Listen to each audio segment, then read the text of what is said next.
విదేశీ పర్యటనను విజయవంతంగా ముగించుకుని తెలంగాణ లెజిస్లేచర్ బృందం హైదరాబాద్ చేరుకుంది. ఈ సందర్భంగా తెలంగాణ లెజిస్లేచర్ బృందానికి ఘన స్వాగతం పలికారు. విదేశీ పర్యటనను విజయవంతంగా ముగించుకుని తెలంగాణ లెజిస్లేచర్ బృందం హైదరాబాద్ చేరుకుంది.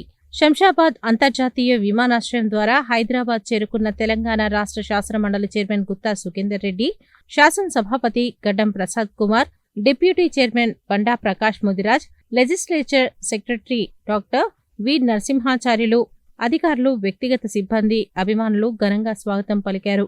ఆస్ట్రేలియాలోని సిడ్నీలో నవంబర్ 3వ తేదీ నుంచి నవంబర్ 7వ తేదీ వరకు జరిగిన 67వ కామన్వెల్త్ పార్లమెంటరీ అసోసియేషన్ కాన్ఫరెన్స్ లో పాల్గొన్న తెలంగాణ రాష్ట్ర శాసన బృందం అనంతరం నవంబర్ 8 నుండి 15 వరకు కామన్వెల్త్ దేశాల్లో స్టడీ టూర్లో భాగంగా న్యూజిలాండ్, జపాన్, దక్షిణ కొరియా దేశాల్లో పర్యటించారు.